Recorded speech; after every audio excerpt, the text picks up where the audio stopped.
Hey guys, Jim Daneker with Arcade Orchestra. Welcome to another episode of Legends and Legacies. Today's episode is going to be a little different than the norm. It's way less scripted. This will be like sitting on an old front porch with your favorite uncle, just listening to him tell story after story from his legendary career.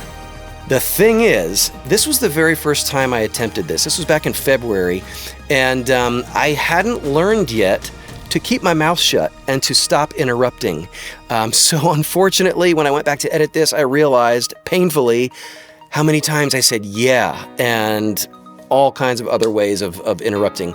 So please forgive me ahead of time. I hope you still enjoy this. Thank my incredibly gracious guest, living legend, Bill Cuomo. Let's get into it. Bill, you are what I call an anonymous celebrity. Yes. Outside the music industry, most people wouldn't know you by name, but millions of people know your work. You worked with some of the biggest names in music and wrote or contributed to some of the biggest hits of the 80s in particular, like Bette Davis Eyes by Kim Carnes, Oh Sherrie by Steve Perry, Here I Go Again on My Own by Whitesnake, the Footloose soundtrack. We could go on and on.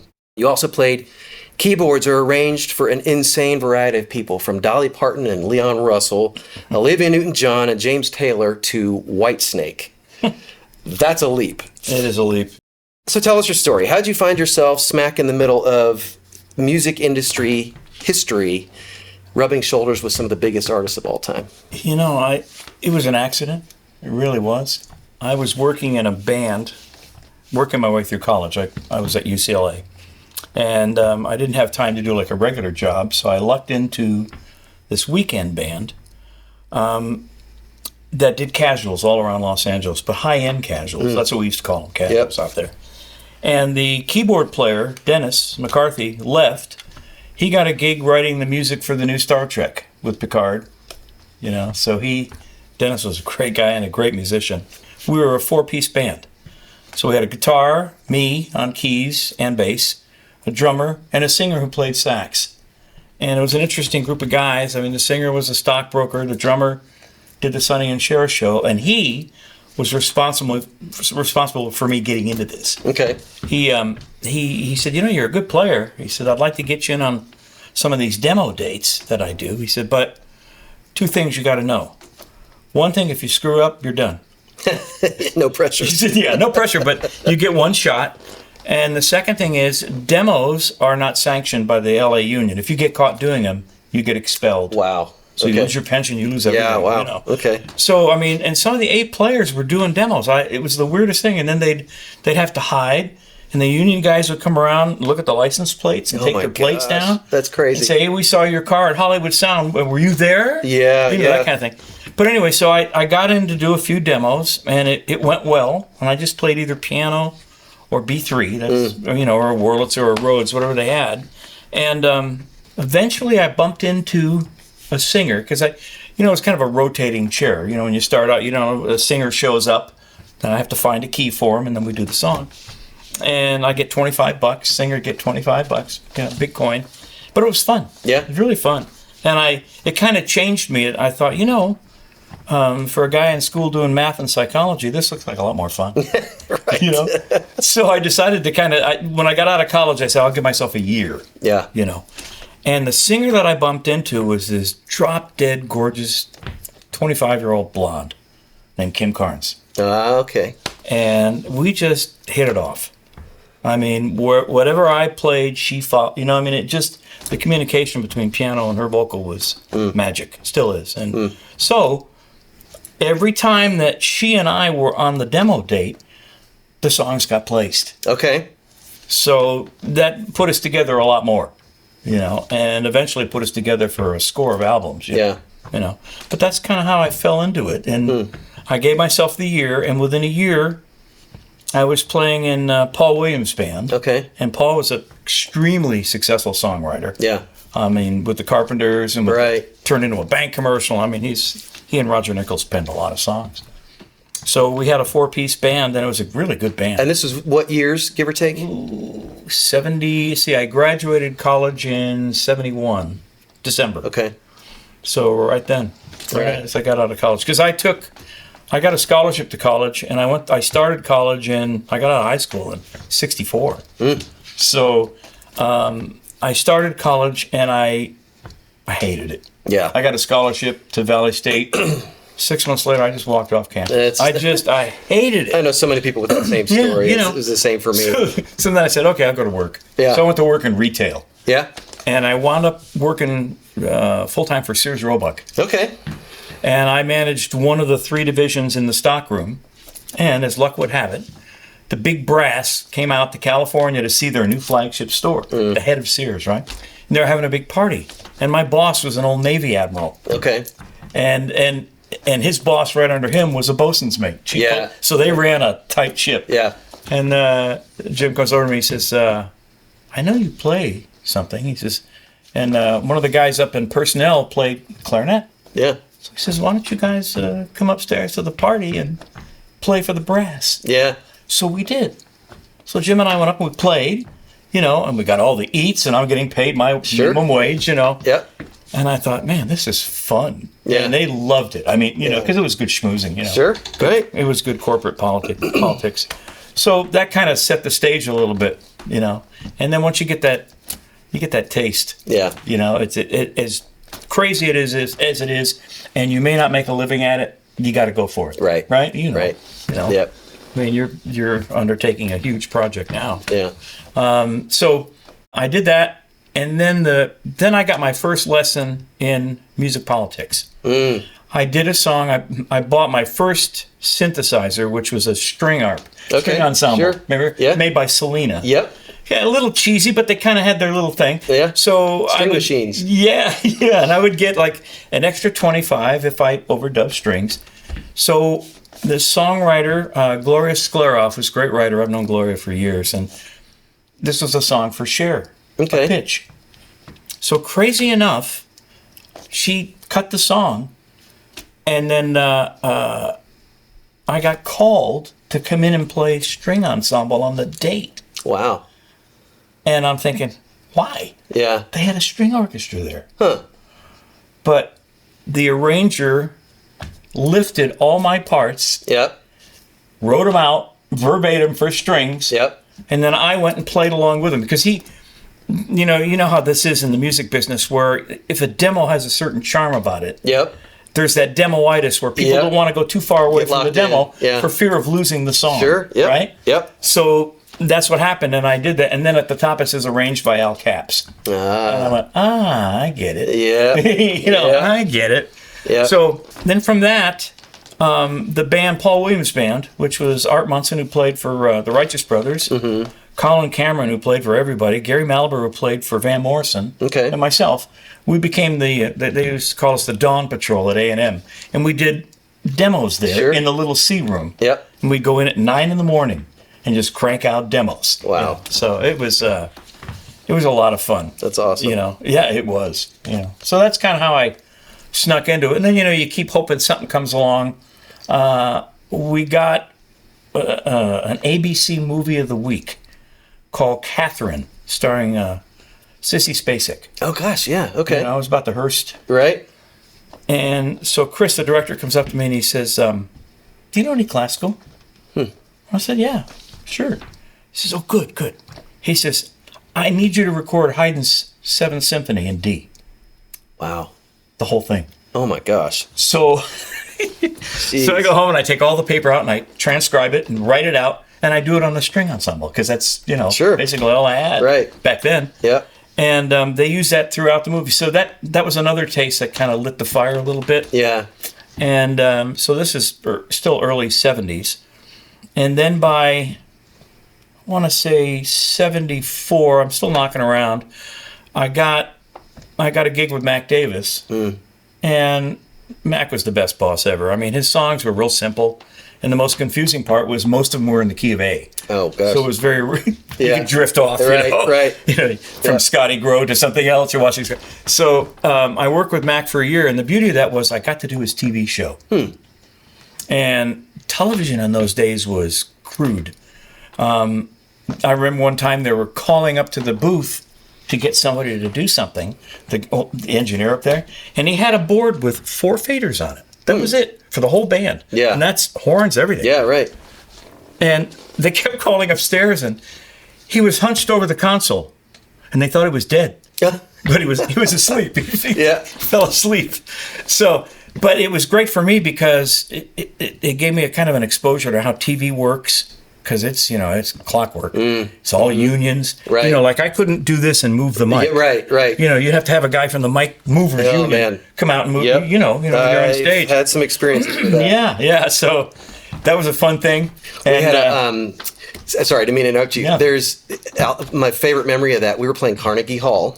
Yeah. With Michael W. Smith. And boy, you talk about a lesson in politics.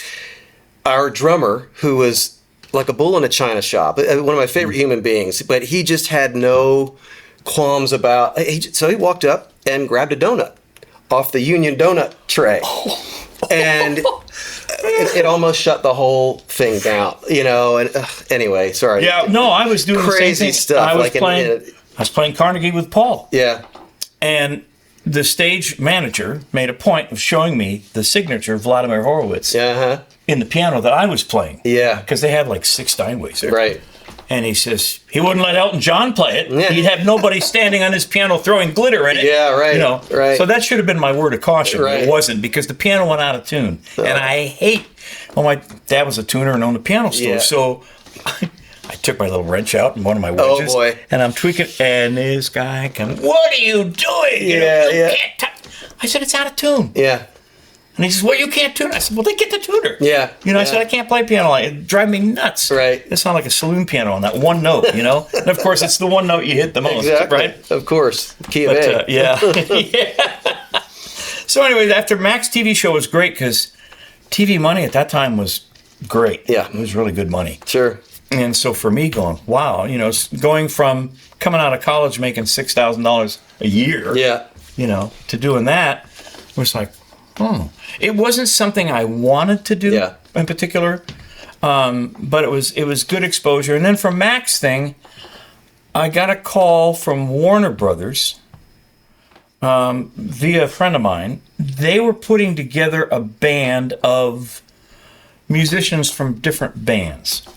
I've still got all the sweater and the books and everything. It was an amazing thing. I've never seen a label do it since. But they put together a thing called the Warner Brothers Music Show for Europe. But what it was they took the drummer from the Doobie Brothers, Michael Hosek, who played on The Captain and Me, one of my favorite records. Yeah. China Grove and all those listening to music. Yeah. And that was Michael and John Hartman. Yep. And then they got Bobby Leidig, the bass player from Seals and Crofts. And Bobby was with them from the trio days, where he played flute and bass. Great musician and even a greater hysterical human being. Yeah. I miss him. He's one of the guys I really miss. And then they got Bobby Winkleman on rhythm guitar and vocals from Steve Miller's band.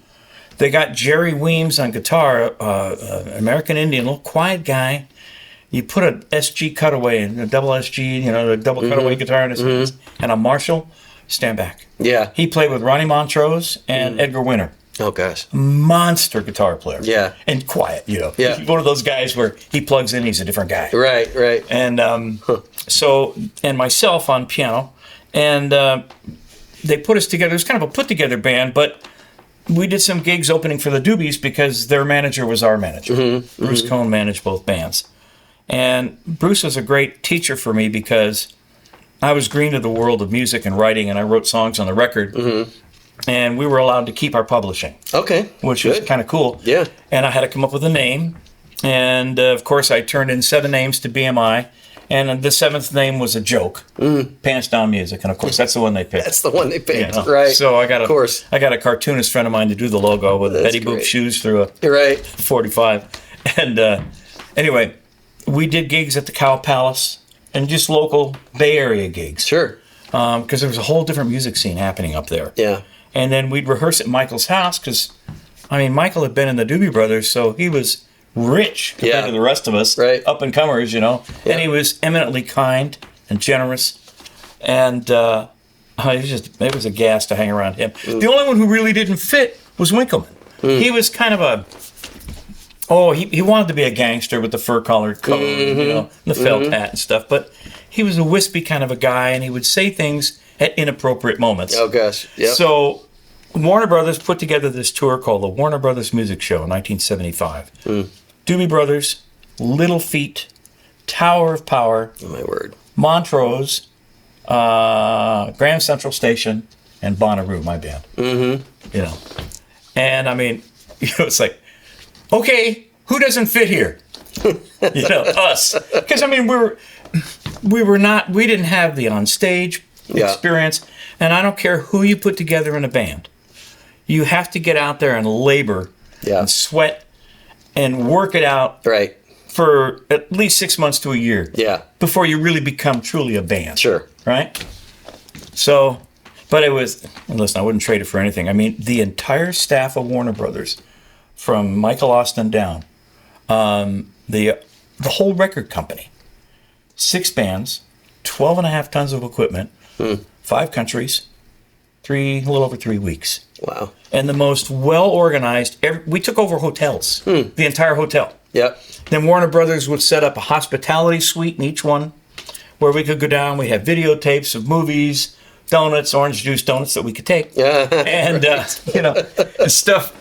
So, I mean, it was, and then we each got a numbered sweater with Bugs Bunny. Yep. We got a tour book, either the red book or the blue book, because they split us up into 3 bands. Mm-hmm. So I got to sit on side stage and watch. I was glued to Little Feat. Oh, man. Because I had worked with Richie, the drummer, on a few dates. And these guys with Lowell George and Paul on guitar were just... they were so much better live than they were on record. Yeah. I thought record was too restrictive for them. Yeah, right. You know? Right. So I watched them at the Rainbow Theater. I'll never forget this. They got 5 encores.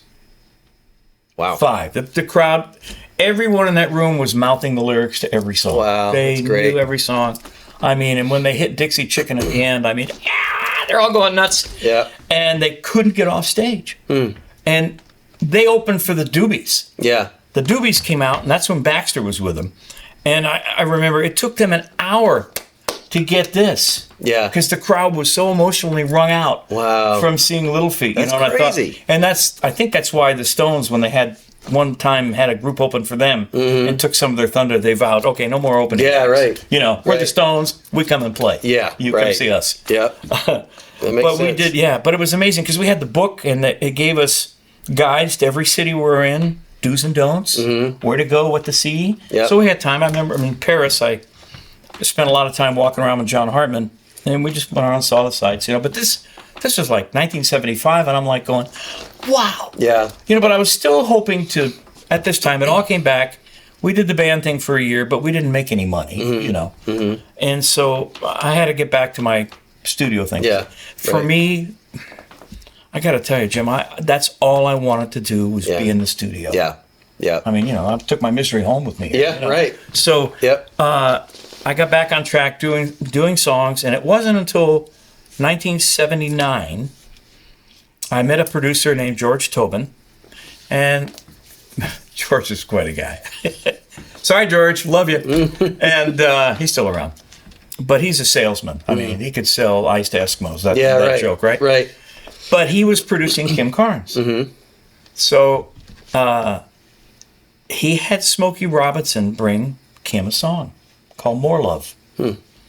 And we cut it, and that's the first time I worked with drummer Craig Cramph. Okay. That's when I met Craig. Got it. Hardest hitting drummer in show business, man. I mean, he's a rock and roller to the core. Yep. He's one of the cool guys. Yeah, yeah. I'm one of the nerds. He's a cool guy.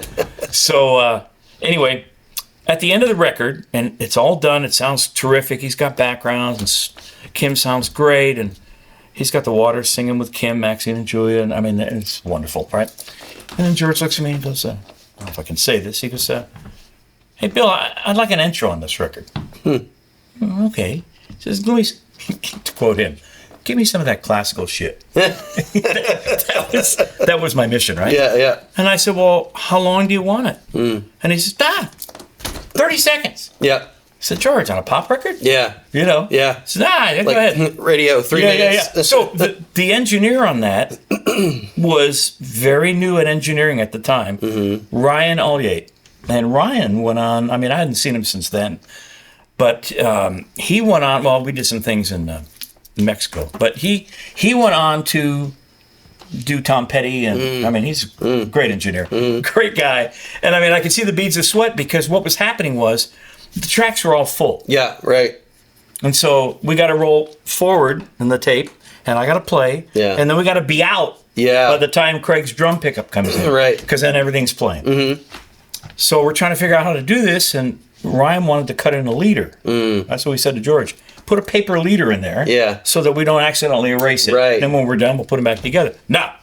So we ended up with a system of doing grease pencil lines. Yeah. And then somebody watching?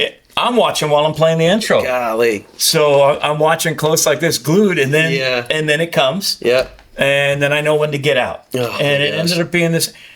Disc jockeys, we thought it was going to be horrible. Disc jockeys loved it because it became a game for them to get out before the song started. They talk and do their little spiel, and the classical music's playing, and then and it starts, right? Yeah.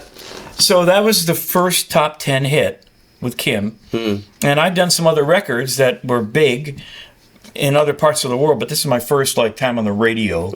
And with Kim, of all people, how neat was that? Yeah. So that happened, and that kind of got the ball rolling. And then by the time 81 came around, Mistaken Identity. And that was a magical thing because we rehearsed for this. Yeah. Which is a good way to do it because you don't waste that studio time. Sure, right. Studios are expensive. Yeah. We rehearsed. We did all the songs. And in the middle of doing Bette Davis Eyes, we were doing it like the demo or the album that Jackie did. And it sounded like an old 50s. It was terrible. It was awful.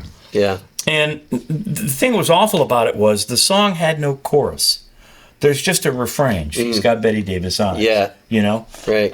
So it lacked that.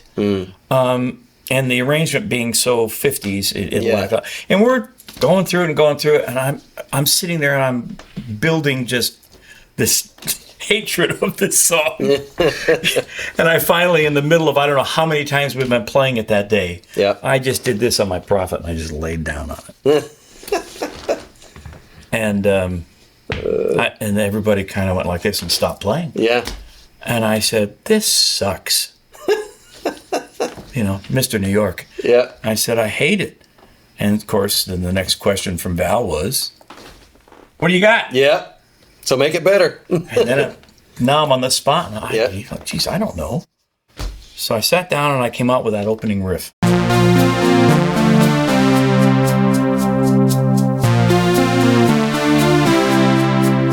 I don't know where it came from. Waddy said to me, Waddy says, he says, I don't know where in God's green earth you got that lick from. And he says, and I don't want to know where you got that idea. So that's how that kind of fell out. And so everybody said, oh, okay. So we sent the band on break. Yeah. And then I had to work it out because I basically rewrote the song around that lick. Exactly. Right. That was lesson 2. Yeah. In arranging. Because I got into writing territory. Okay. Yep. And I didn't even get a thank you from the writers. And I made them gazillions, right? Yeah. But that's the business. Right. I mean, if it came across again for Kim today, I'd do it. Yeah. Sure. Because she's a peach. Yeah. So you kind of jumped on my next question, but this is perfect. So some stats for people who don't know. That song was originally written in 1974, but it didn't become popular until you came along. Right. And did what you did, what you just talked about with Kim. You came up with this hook on A Prophet 5. The song spent 9 consecutive weeks at the top of Billboard 100. Tell me if I'm getting any of this wrong. Won a Grammy for Song of the Year in 1982. And here's the fun part that dovetails with what you just talked about. In an interview with Dick Clark, Kim credited you with the new arrangement. She said, and I quote, tell me if this is wrong, the minute Bill came up with that hook, everything fell into place. Everybody went, that's it. Yeah. It was. What a moment. It was magic. Absolute. I mean, dumb question. I mean, this is where I get into don't ask stupid questions, but you can't not say, what did it feel like to have made such a contribution to pop music history? I mean, I got to tell you, I've been out. Song of the Year. I mean, I'd been out playing. I mean, in '76, I was out with Seals and Crofts playing, but I was basically, and it was a fun gig because their music was complex. Sure. But I was regurgitating other people's parts. Yep. David Page's piano parts. Oh, was David on that? Yeah. Not on there, but he was on their records. Yeah. And Marty Page's string arrangements. Yeah. Right. So, and I had to do all this because it was a small band, 4-piece band. Yeah. but we had a great band. And so with Bette, going out on tour for that, we had just a 3-hour rehearsal and we were on the road. Wow. Because the album was done live. Yeah. And I mean, and that's one of the reasons, probably the principal reason I came here. Yeah. Because in LA, that was going away. Yeah. And there's something to be said about putting a team in a room. Sure. Yeah. And the sum of the parts is bigger than the parts. Right. I remember talking to Brian Garofalo, our bass player, and I said, Brian, probably could put any number of different musicians in our chairs to replace us. Mm-hmm. But I said, it's the sum of what we do that makes it so great. Right. I mean, you could put a cover band together playing Toto tunes, and that's a big thing now. There's a bunch of tribute bands, and I've seen a few. In fact, I got some friends who do one, and they are mind blowing. Like best musicians. Oh yeah. Jim Fraser's doing that in Child's Anthem. Yes, and that's what I'm talking about. And I mean, good friends. And if anybody can nail it, those guys can nail it. And as much as I love them, and think that they I mean, it's meticulously well done. Yeah. It still doesn't sound like nobody's ever going to sound like David Page, Steve Lukather. Yeah, I know. There's just something, the second they start playing, it's that group of guys. I got a little lesson there. I worked in 80, what was it? Well, see, I think the Grammy was 81. Mm-hmm. 82 was, the biggest record of the year was Physical. Is that right? Okay. Yeah, with Olivia. Yeah. And I worked on the record. John Farrar called me, and John is a genius guy with guitars. I mean, he literally invented, I think, maybe 10 different guitar tunings. So he could play things that guitar players would say, you didn't do that on a guitar. Yeah, right. And he goes, oh yeah, I did. You know. So he had cut a song, and it was a Tom Snow song, I think. And Olivia was in Italy. And John said to me, and I think this is the only time John has probably ever made an error in his life. He's so good. And he said, Bill, I think I cut the song in the wrong key. Oh, wow. So he gave me the track of, and I learned Tom's part verbatim. But what you just said is the crux. Right. I'm not Tom Snow. Yeah. And I didn't write the song, so even though I played every note and everything, I didn't have his exact inflection. Right. Or his, Right. And of course, then what I was saying, my friends are probably going to see that, like, that is not a slight on them whatsoever, because they are some of the most genius musicians. Oh, no, and I'm sure they'd agree. It's absolutely, it's partly a sonic thing, but it's the DNA of that group of people combining. Yeah. And there's just something magic about that. It was, I mean, when you hear Steve Porcaro and David Page playing together, those are the only two keyboard players on the planet that are gonna sound like that. There's a sum there. It's a magical thing. Yeah. And and then John turned to me and says, I'm going to have to call Tom back. Yeah. I said, I just don't want Olivia to find out. Yeah, sure. Yeah. So, but I was thrilled to be on that. Yeah. And then I had a few other things pass along I've probably forgotten. I'd have to look at my biography to see what I played on. But that's a good problem to have. Your all music is just like, if you haven't seen it, go look up Bill's stuff. Well, there's a new thing called Muso AI, I think it's called. Yeah, I think I stumbled on that. And they listed all my Latin American albums I did. I did a slew of them. Wow, crazy. And I remember the first one I did for Amanda Miguel, I had no idea what Latin music was. Sure. Right? Yeah. So what do you do? Yeah. When somebody says, would you arrange the song and record it? And it's like, okay, I'll do it. Yeah. And then you just follow your, with the hair stands up on your arm, you're in the right direction. Yep. You just get a vibe. And so I just did, and I called friends of mine, and I did the strings, and it was really fun for me. The strings are, if I do say so, they were really good. And I, as an arranger, I learned early on that I did not like using violas. And I got some stories about that. And I got some flack for that. And I had a viola player ask me, and I said, two reasons. And they both start with a T. And ends with ooning? Tuning and timing. Yes. Yeah. Lazy and out of tune. I did. So I'd write 8 and 4. Yeah. And I'd bring the cello up. Yeah. Because I love cello up on the neck. Favorite string instrument for me, cellos. So I did that, and the first cello arrangement that I did was for a gal named Lorna Wright. There was a producer in town, Jay Lewis, guitar player, great player. He got this gig to produce Lorna, Gary Wright's sister. She was a great singer, but the album just went, nowhere.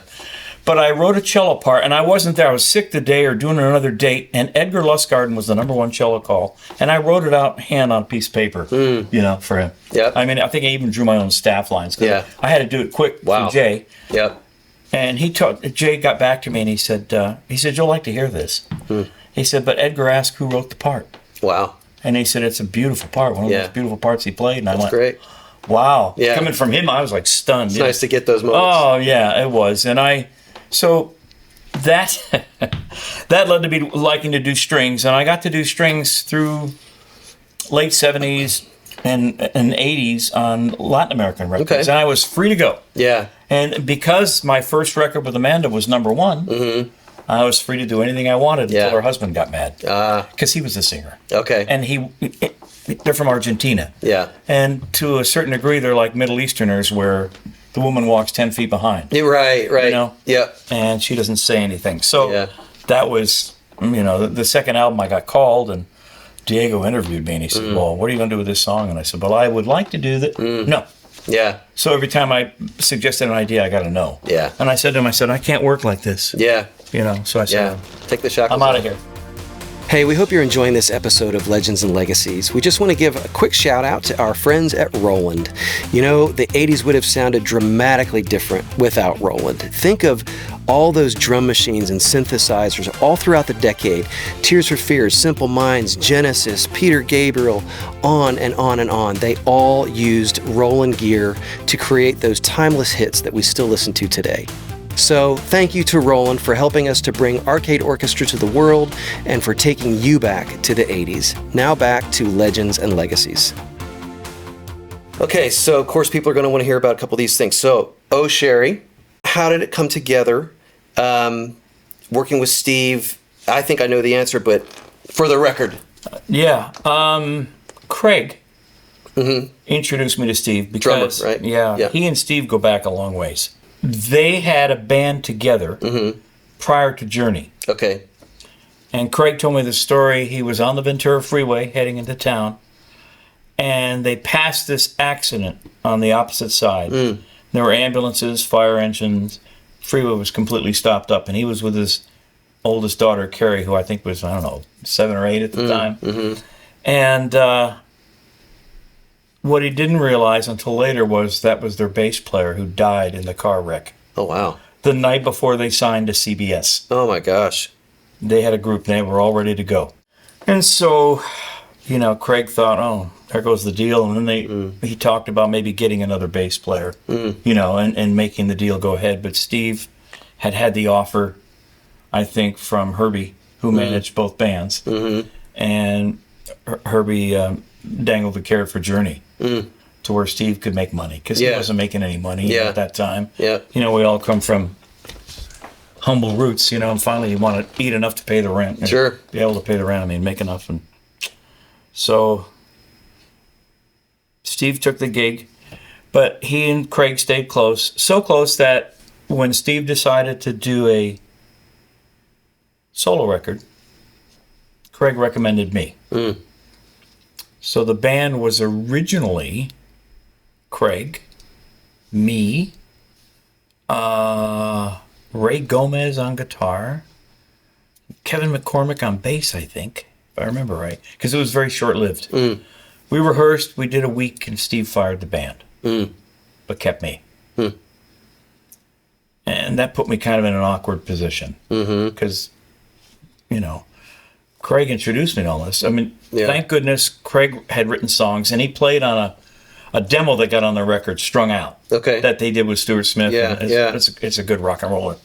So I thought, actually, that was more in the rock and roll vein than the stuff that we did. We were more pop rock, So anyway, I said to Steve walking out of rehearsal, I said, listen, if you don't call me back, man, it's cool. I get it. It's got to be right. And he called me back, and then the new band materialized, and that was me, Larrie London on drums. Oh, gosh. Bob Glob on bass. Yeah. Michael Lando on guitar. Waddy Wattel on guitars. You know, so I mean, it was wow. we stepped into a different arena there. So that's kind of how that came about. You know, but we spent time writing. I lived up in the National Forest, 70 miles out of town. That's right. Yeah. Steve came up and Craig came up, and that's where we wrote. And we wrote, wrote the shells of all those tunes. Yeah. I'll never forget this is so Hollywood. You'll appreciate this living here. Nashville has a really great way of looking at things. 3 guys in a room, 3 writers. 4 guys in a room, 4 writers. Yep. I don't care if one guy's asleep on the couch. Right. He may wake up and give you the winning line. Yeah, right. So we had not worked out the percentages of the songs. So Steve had a house he rented down the valley, San Fernando Valley. So we had a meeting and some wine and some great writers. Randy Goodrum was in the band also on keys. He's an amazing guy. And so he was keys with me.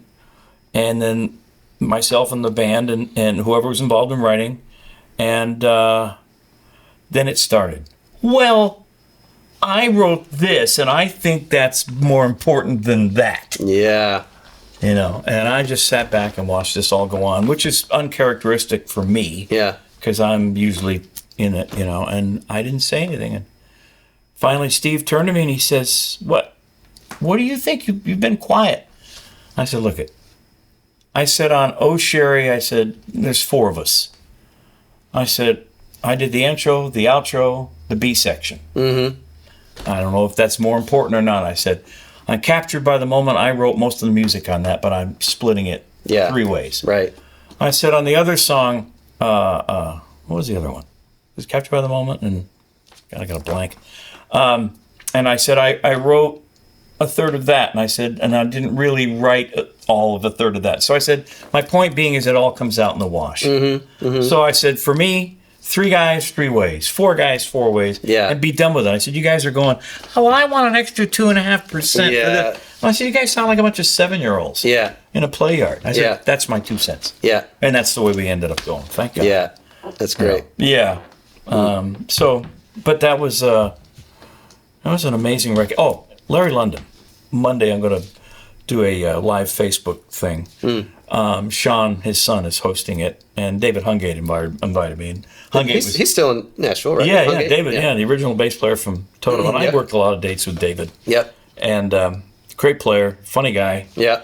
And Larrie was, I mean, he was a Nashville cat, but he came from Motown roots. Okay. You know, and he was playing sessions when he was 17. Yeah. So he had the uncanny ability. And studio work is partially about your chops and playing when the light goes red, right? Right. But it's also about knowing what to say and what not to say and when to say it or not to say it. Yep. That dictates how the stage is going to work. Everything. Yeah, like you're saying earlier, the whole, I know. The sum of the parts. Well, if that one part, I mean, musically could be a genius, but if they have the personality of a garden troll, you know. I know. You don't. It's almost like they can be great, but you don't want to hear their greatness because they annoy you so much. Exactly. Yes. Yeah. Oh yeah. So anyway, Larrie could tell that Steve was getting upset with our producer, Bruce Botnick. And I looked up Bruce's record history. I mean, he did the Doors. I mean, he had some really interesting records. Yeah. But he was enamored with his new digital Nagamichi DMP 100,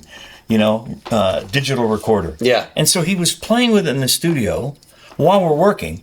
Yeah. And not paying 100% attention to the artist. And Steve was, you could tell. Sure. There's tension. Yeah. So Larrie, we're listening to playback, and he says to Bruce, he says, so Bruce, when I go to the 16ths on the hi-hat in the chorus, he says, what do you think of that part? Like that. And Bruce says, well, that sounds good. I like it, you know. He turns around and goes, you asshole, I don't even play the hi-hat in the chorus. Pay attention. Oh, my God. Just like that, Yeah. And you can see Steve just kind of go, thank you. Yeah, right. Because, he's watching his life flash before his eyes. He's got all this pressure on him because he's recording a part from Journey, which is like the god of the 80s in terms of records, right? Yeah. So, and there was another one where there was another moment in the studio where Larry would wear these big Hawaiian. He was a big guy, so he wore these big Hawaiian shirts, and he was wearing. I think he was wearing like Dockers, beige Dockers that day, and he could tell Steve was frustrated over something else. And Nico was our assistant, and a great engineer in his own right. And Larry says, "Hey, Nico, want to see my socks?" Nico goes, "Yeah." So Larry drops his pants. And it just, well, but it's just sent, it just sent the room in a big hee-haw. Right. And it just, it made for a smooth recording the rest of the day. Right. That was Larry. Icebreaker. Yeah. No Sherrie, the big snare slap you hear. Larry went into the spare warehouse next door and they ran mic lines out there. Mm-hmm. He had two big 2x4s like this. Yeah. And slapped them together with his hands. That's how he did that. No way. Yeah. Crazy. Yeah. That's Larry banging 2x4s, Whatever it takes. But he was an interesting drummer because, a lot of guys will say about click tracks, and that's a very integral part of recording today. Like it or not, the computer lives by the click. Right. So Larry realized this, but at the same time, he didn't want to have the constraints that you have. Yeah. Because, like, if you listen to Bette Davis Eyes and you put a clock on it at the beginning, yeah, and you put a clock on it at the end, we didn't cut to a click. Yeah. That song picks up at least 4 beats a minute. Yeah. At least. Man, I've been... But that's the energy. Yeah, for sure. Right? It's humanity. With Arcade Orchestra, all the pre-production I'm doing for all these songs, I'd say well, it depends when they were in the 80s. Yeah. The stuff started getting gridded, later. But some of the best ones, what was it? Well, of course, I was working on Rosanna by Toto. And the fluctuations are all over the map. And almost to where, when you beat map it in a digital audio workstation, like with the click going, you're like, it feels weird. But you take the click off and it's magic. Yeah. And it's intentional. There's that push pull. And, I see watching. There's no doubt that Jeff could, he could work to a clock like nobody's business. Sure. But what Larry did, which I thought was interesting, we didn't have a click in the phones. Yeah. He had a metronome with a light. So he red, green, green, green, red, green, green, green, and he'd put it on the music stand. Yeah. Now the corner of his eye, he'd watch it. It's like a yellow stoplight. It's a suggestion. Yeah. Do I? Yeah. Do I or no? Don't I? Yeah. So he would bear that in mind, but when the choruses came, he put a little edge on it. Yeah. And then he'd pull it back for the verses. Yeah. Subtle. Yeah. But it made the song breathe. Absolutely. And I thought he was great for that. You and I are synth guys, so a lot of my viewers will be mad if I don't ask you. Synth nerd question for a moment. The intro to Oh Sherrie, magic. I know what it is, but tell everybody what are the ingredients to that? Well, as I remember, because I had about 4 cents at the time, 4 or 5 cents, maybe more. Then I had racks. Mm-hmm. But my main go-tos at that time were the JX3P. Mm-hmm. It had a great arpeggiator and bells. Yep. And then I had the Prophet, which I used for the strings, and the left. Yep. And then I had the Chroma, the Rhodes Chroma, which I love that instrument. Yeah. Nobody could fix it, but I loved it. Yep. And what else did I use on that? That's pretty much the meat of that thing. Mm-hmm. The JX3P did the flutes, did the arpeggiated parts. Yep. And did the bells. Okay. So I did a lot of that. Yep. And then the Prophet did a lot of the meat. Yeah. The string meat. Yeah. That was good for that. Yeah. And the Chroma did that as well. And the Chroma, if I remember right, during like the B section, and it dun dun dun, it must have been a dream. That's all Chroma. That's Chroma. Right? Yeah. Sounds like it. Yeah. In REO Speedwagon's I Can't Fight This Feeling Anymore. Uh-huh. That's the Chroma in the beginning doing all those guitar lines. Is that right? Yeah. Okay. I laid those out for the guitar player. Geez, you did that too. Yeah. I said to Kevin, well, you were talking about songs, and Bette Davis being 1974. Yeah. When I got called for REO Speedwagon, that was kind of a weird call because they're a self-contained band. Yeah. Yeah. So Neil, their piano player, was not happy to see me, and I don't blame him, because he could more than cover it. Sure. But Kevin said to me, he pulled me aside and he said, Bill, this song is 9 years old. Mm. And he says, I've always known it's a hit. Mm. And, it's that gut that tells you, right? Yeah, right. And he says, we cut it, but there's something missing. Mm. So he said, they brought me there, and then they all went to lunch. Wow. and left for like 3 hours. He said, just you and the engineer go. And, go, do what you want. Wow. Okay. Okay. I guess. Yeah. So Neil had a great part up front. So I doubled that on a Rhodes just to give it some sparkle. And then I kept hearing these lines going through my head. These little guitar bends and stuff. And I thought, well, I'll put those down. Yeah. Maybe their guitar player will want to do that. Right. And they came back and they loved it. Yeah. They loved it. And I didn't realize that they would leave my parts in. Wow. Because they weep throughout the song. If you listen to the song, you hear that, right? Sure. So, but that proves that a good song is a good song is a good song. That's right. You know what I mean? It doesn't matter if it's 10 years old or 10 minutes old. Be able to strip it down and play it on a piano or guitar, and if it works. And see, right there, that's the key thing. What you just said. If it's a good song, it should be able to be stripped down and still be just as good. Right. And that's one of the reasons I left LA, because people started calling me for fixes. Can you fix this song? Yeah. Put some synths on it, Yeah. The old joke. But I won't go there, but it's basically that. That's right. All right, let's switch gears a little bit. So, what I'm working on, the whole Arcade Orchestra thing. It's a nod to the '80s. I grew up in the '70s, and really the '80s cut my teeth. What sparked that? My daughter, who's 21 now. Wow. And this is a couple years ago. She got me into Stranger Things, which is a total nod to the '80s. And then I took her to see the new Top Gun movie. 2-3 years ago now? Yeah. And on the way out of the theater, she talked my ear off. Dad, you grew up in the best decade. You had the best of everything, best music. Culturally, everything was fun. It was optimistic. And that's when it hit me that for the first time in history, we've got a whole generation that truly loves their parents' stuff. Yeah. That's never happened to this degree. I mean, I remember when I was a teenager, kids were into the 60s and 70s a little bit, the vintage thing. But nothing like this. Having been an insider on all that, what do you think is, why do you think the nostalgia is so powerful? I mean, I've got my opinions, but having lived it and worked in it. I'll tell you what, as a keyboard player, there were times where I felt confined to quarters. Yeah. Or halves, in my case, half tones. Yeah. And the 80s marked a technological revolution. Sure. So suddenly, I had my little Selena string machine, and maybe I had an ARP 2600 that could play 2 notes. Yeah.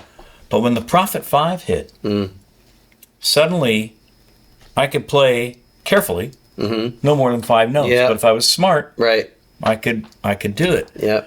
And the freedom of being able to set a template on that. And I had wanted to play a synth tracking. And the resistance I got from guys that were producers in the 70s was 100%. No, play it on the piano, play it on the Wurlitzer, then overdub the part. Yeah. And my champion cry was, but wait, what the guys hear in their phones is going to dictate how they play their parts. Yes. So if they hear my synth part going down, they're going to accommodate that. Exactly. Yeah. So, and I think what happened with that and drum machines and this whole evolution of electronic stuff, it was like the Wild West. Yeah. And because pop music operated on no rules anyway. Sure, right. I think it just opened up this whole thing. Yeah. To where people go, oh, what if we try this? Yeah.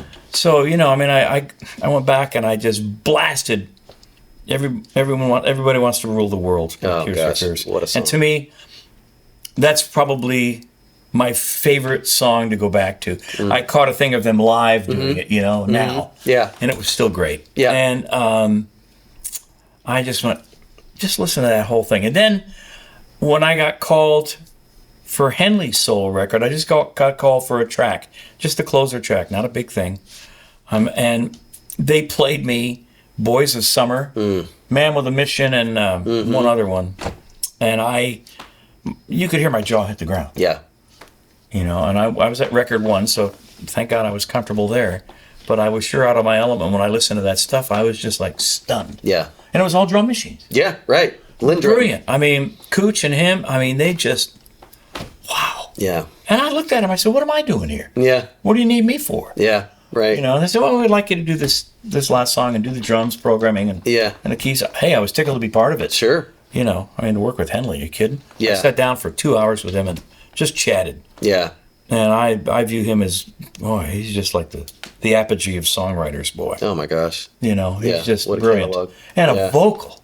Yeah. His man. Their documentary a couple years ago, gosh, it might be 10, 15 years ago now. It's like a 3-hour documentary about the Eagles. And one of the takeaway scenes for me, they're all standing around in a dressing room about to go on. Oh, and they're practicing the vocal thing. Yeah. That's a blow mind, isn't it? That sounds like what we would think of as a Pro Tools thing today, like tuned and fixed and quantized, and it's these 4 or 5 human beings just standing around in the moment. Yeah, it's one of the most mind-blowing vocal things I've ever heard. You just touched upon a thing, and that's the other thing that made the 80s so great. We had tools, but we didn't have all the tools, right? Like we have today. So ultimately, the word performance rang paramount. Right. Still. Talent. Yeah, performance. You know, and the take. Right. How to know when it's the take. Yeah. Right? Yeah. And that's what got lost along the way. Sure. Because, you know, I mean, how many times have you or I've been in a room where the singer says, oh, that's good enough, you fix it. I'll see you. Right. You know. Yeah. You're like, what? It's a whole different paradigm. Yeah, and I think that's the other reason that the 80s was so great, that all these things came together at one time. Yeah. And like you said, it's not going to happen again. Yeah. Now it's like everything is all these tools, and I got to have this, and I got to have that. And I thought, you know, if you're good, in other words, I look at buying gear, and I look around the room and stuff that I have, and I say to myself, if I can't make a good record with what I have right here, then I have no business doing it. Yeah, Hans Zimmer talks about that all the time. He's always saying, like, we're in a time now where a kid in his mom's basement with an iPad can create a masterpiece. I mean, there's really no excuses anymore. The other side of that coin is now anybody can do it. Yeah. And so we've got this glut of, I mean, I forget what the stat is, like 60,000 pieces of music are uploaded every day. Yeah. How do you break through that? I mean, it's back then, in those days, it was, number one, you had to be an incredible talent. You had to be able to do it live for starters. That too, you know. Right? I just think. I mean, that's what started. That's why the fever. You know, we're never again going to see an era like that because all of the above. It's just a different scene altogether. So that's, I think, you know, as to why so why was the 80s so great? I think that's just everything was coming on technology. Yeah. You know, I mean, NAMM's show was like perfect storm. It was. Yeah. All these things coming out. I remember there were companies coming up that would woo keyboard players, and we'd all go meet with them. And remember, this one thing was called the Pyramid. This company made it. And they showed us the synthesizer, but it was kind of like Ray Kurzweil's deal, where the instrument wasn't playing. There were cables going behind the curtain. Yeah. You know, because they didn't have it right yet. Okay. You know, and they wanted $50,000 for this. And so a bunch of us got out in the hall. We're going, $50,000? How long has this company been around? Yeah. I think they're looking for seed money. Yeah, right. You know? Yeah. I said, we'll never see the finished product. Yeah, right. You know, but I mean, it was boomtown. Yeah. You know, it was like RVs come on the scene. Everybody's making trailers. Yeah. How long are they going to be around? I don't know. Yeah. You know.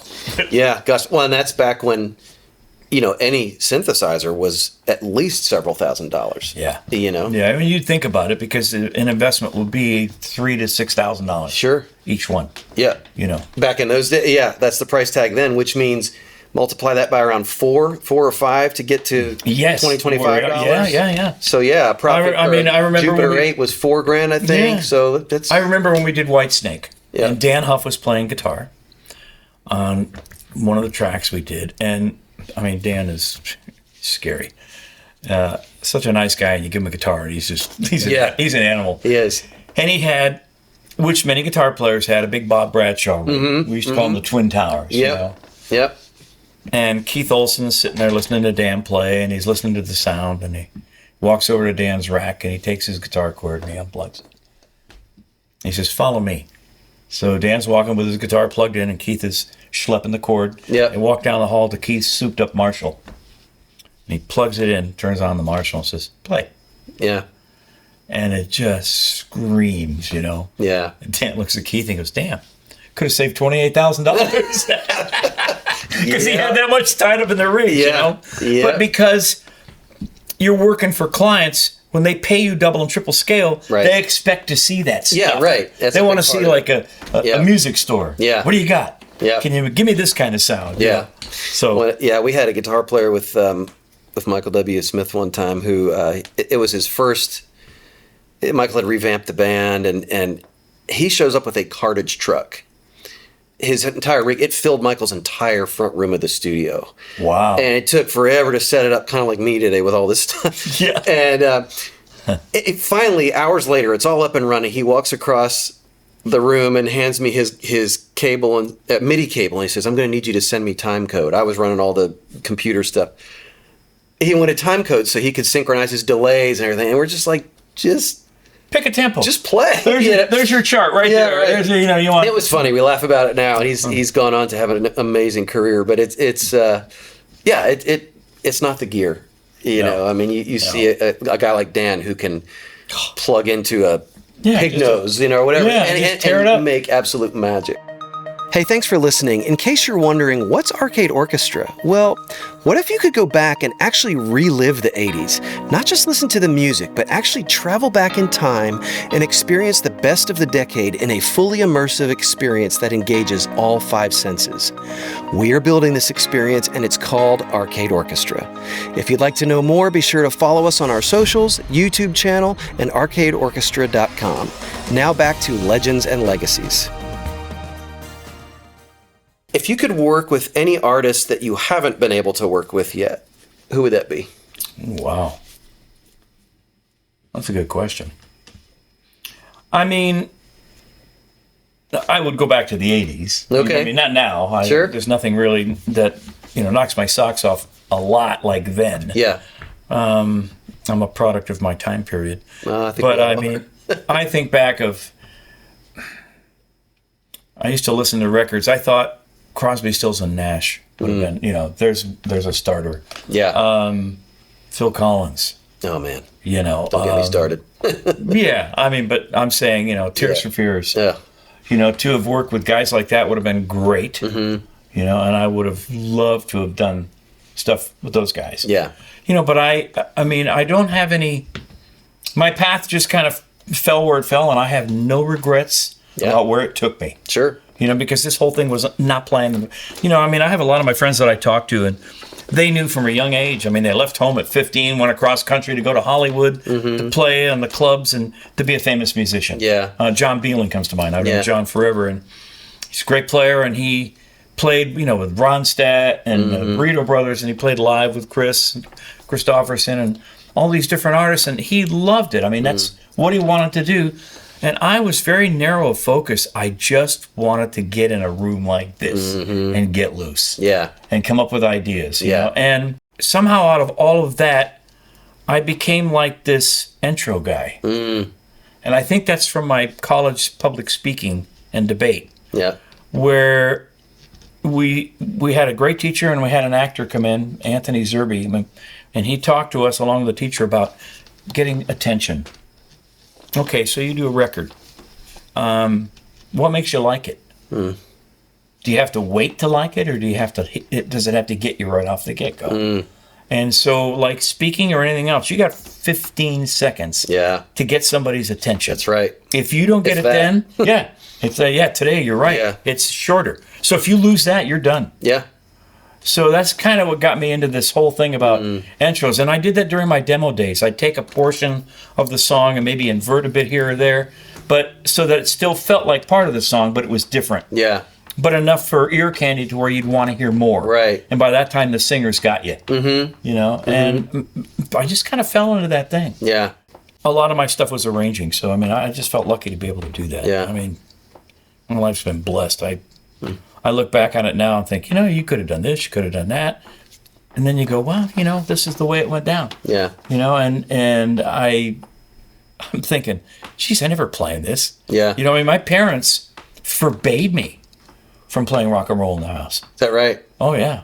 When I was a kid, I was 16, 17, I was living at home, and I'd go out in the garage and work on my car. I had a 49 Oldsmobile. That was my first car. And I was working on it, and I had a reel-to-reel Sony tape recorder with a speaker in it, mono. And I would wait by the radio, like, just to hear my favorite song, and then I'd record them off the radio, you know. And I put together basically a playlist, a Spotify playlist in the garage, and I would listen to it. And my father came out to the garage one day, and mind you, he and Mom bought me that tape recorder. But it was like the communist government, you know. Yeah, right. We bought you the player, but here's what you're going to play. Yeah, right. So I'm out in the garage bothering nobody. Yeah. And he comes out there and he pulls the plug right out of the wall, says, I'm not going to listen to that shit in my house. Serious. Yeah. You know, it was like, it stunned me. And I mean, but I think it built up the resolve that I wanted to do this. Yeah. And I'm going to do this. Right. I don't care what you guys say. I'm doing it. Yeah. You know. And then, of course, when I finally got my gold key to the city, you know, then they're harping on me to help my half-brother and sister, step-brother and sister, to give them the gold key. And I said, you don't get the gold key, you earn it. Yes, right. You earn it. Yep. You know, you get out there and you do it. Nobody's going to do you a success. They can't like say, here, this guy's the greatest guy in the world, and you go out there and do it. Yeah. You better be good, or you're not gonna make it. Yeah. You get one shot. One shot. No. My friend Jason Sheff, I think. Have you ever worked with Jason? He was No. the lead singer of Chicago. Yeah, I know.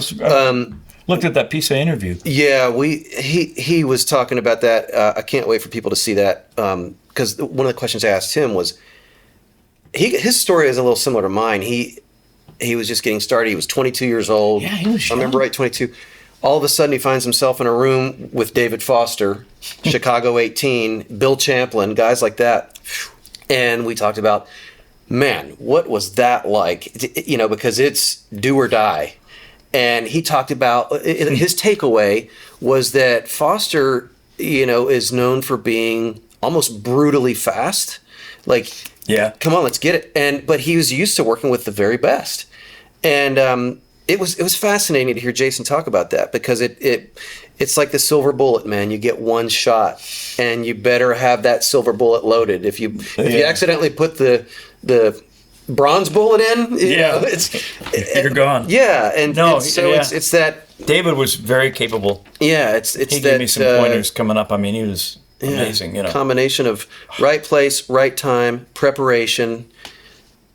You know, obviously talent, and you've had a very blessed career. Oh, I mean, Betty Davis' Eyes opened the world for me. Yeah.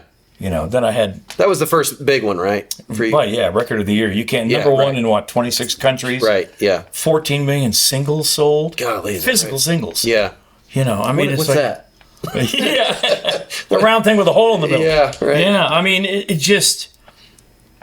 That... I remember we went out on the road, and when we got to that song, and I hit that opening riff, and the roar... And How soon did that happen? After you cut it, you went on the road. And that summer, we went out. Yeah, we went out on the road. But our manager booked us on. Her manager. Yeah. Booked us on the most. I mean, here she is, on the Record of the Year. Yeah. You know, and he's booking her in Calgary and little places. You know, where she should have been. Booked in better places. I think. Yeah. You know, but that's a whole other story. Management. Yeah. But we went out and did it, but it was just the roar of the crowd just to hear that. Yeah. And knowing that I made an impact in people's lives with that idea was thrilling to me. That is one of the most blessed moments I think a musician can have, probably, is to have done something like that millions of people know. They recognize it within seconds. I steal this from Steve Jobs. You made a dent in the universe. Yeah, it was, and it was like that with Sherrie when we were working on it, and Steve and I were talking, and he said, and the producer said, why don't you get some kind of an intro for this? One of your Bill Cuomo intros. So I went home and figured that out and recorded it on my 8-track. And I brought it into the studio, and then I I did the outro as well. I buttoned it up both ends, which I thought was kind of a neat thing. Yeah, it was. And they loved it, but then I had to do it all over again. Mm-hmm. Damn. That was a lot of work to make, it's like recreating the demo. Right. But, hey, it worked. It more than worked. Yeah, I mean, it really, it only went to number 3. Yeah. But for some reason, that song just keeps resurfacing. And in retrospect, Steve may have been right. We had, I can't tell you how many requests for sync licenses. Yeah. And he turned them all down. Is that right? Mm-hmm. Oh, I could have shot him. I mean, some good movies. Have you ever talked about why? Yes. He always thought that, like, an artist, for example, say Kenny Loggins, Top Gun, sellout. That was Steve's lookout. Look upon it, He's a sellout, Steve had this in his mind of, he got just as mad at me and Michael Landau for playing on Richard Marx's record because he found out we were playing on Richard's record. Yeah. I got phone calls. I got him recorded, 5 messages, He was upset because he felt that Richard was trying to steal his sound by using his guys. Interesting. And I remember saying to Steve, I said, Steve, well, you could have had the whole band playing on Richard Marx's record, and Richard's never going to be you. You guys are two different artists. Very different. The songs are different. Yeah. His voice is different. Yeah. It's a whole different vibe. Sure. I said, this is what I do. Yeah. Yeah. And then that's what Michael does. That's what we all do. Yeah. We're guns for hire, basically. Sure. Right. Yeah. Paladin. Have synth will travel. But he felt very strongly about that. Yeah. Because Steve was very focused on his artistic direction, which makes a lot of sense. Sure. He wanted to be an album-oriented rock guy. Back in those days, it was AOR or AC. Yeah. He felt Marx was AC, and he wanted to go from adult contemporary to being an album-oriented artist. So he was hiring us to take him that way. Got it. So, I get it. So was that song never licensed? What's that? Sherrie.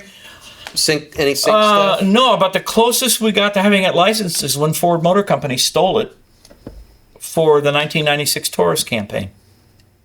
Wow. Without a license? Without a license. Let me explain to you how these things work corporate-wise. Somebody sits up at his desk and goes, I really like Sherrie, but I don't want to pay Bill Cuomo, Steve Perry, Randy Goodrich, Rick Gramp the money for it. Right. So you guys write something like that. Sound alike. So he got Paul's Music House in L.A. to do a song. Oh, my gosh. And he says, and don't get us sued. Yeah, right. Well, I'm watching 60 Minutes with my wife in our house in Arrington, and the Ford commercial comes on. And it's in the same key, the same tempo. The vocal was close, but the instrumental was right on. Yeah, right. Yeah. Taurus stole your heart once, it'll steal it again. And I went, what? Oh, my gosh. I went ballistic. Called Craig Cramp up and I went, Craig, they stole our song. So I videotaped it. Yeah. Sent a copy to him. He got it to Steve. And then we got it to Randy. He said, look, this is... It just pissed me off. Yeah. You didn't ask. Right. And I don't care if it was $1, Jim. It's the principle that really made me mad that somebody would just do that. Yeah, right. And that's corporate. That's typical. So we got Michael Harrington, who's a musicologist. We filed. Michael listened to it, and he did basically he took the lead sheet of Sherrie, then he put a transparency over it, and he wrote the Ford commercial. Wow. Melody, tempo, key, everything the same. Yeah. And he said, I think this is substantially similar, which means it's a direct ripoff. Yeah. And Michael has gone up against Quaker Oats and all these big companies and won. So we hired him as our musicologist. We found a lawyer who was disillusioned with music business. Really? Yeah. Hey, imagine that. What are the chances? Yeah. And John Schoen was... he's a great guy, and he was going to go into the corporate, be a corporate lawyer kind of thing. So he said he heard it, and it ticked him off. And he said, can I get aboard? He said, if you guys don't mind, if you'll let me in as the 5th Beatle. So we cut it up 5 ways and included John on it, and he jumped aboard. Wow. So then we present our lawsuit, and then we get the go away. Yeah, right. 7 years. Go away. Yeah. Finally get our court date, and we're ready to put it to him. 2 weeks before we go to court, they settle. Wow. Oh my gosh. Yeah. I mean, listen, there isn't an artist that could sit here with you that won't tell you stories about companies and what they'll try to do, you know? Yeah. Screw people. I just heard one. I was in a meeting a couple weeks ago, and I won't name the company because it's a monster company. But so this guy had an idea for basically a kids television show. And this monster company came along, blatantly stole it, changed one word in the title, knowing that this guy, what's he going to do? Come after this monster company? Well, that's it. They got 300 lawyers. They factored into the fact that they thought, okay, we figure this thing, if it blows up the way we think it will, it'll make us $3 billion. So even if we have to settle with this guy, it's going to take years. They built it into the business plan. Oh, yeah. Sure enough, that's what happened. So this guy found a lawyer who would take it on pro bono. It took years. And he finally got a monster settlement out of it, but that monster settlement was still a fraction of what the company made. And that's how it works. Yeah. They're like, yeah, we know he's going to come after us, but we still are going to make this much money. Yeah. It's crazy. Absolutely It's a lot crazy. more than what you're going to get paid. Exactly. Yeah. And he did great with it, too. I mean, he made a ton out of the Thank goodness he found the lawyer, though. Exactly. I mean, I've had to sue. Yeah.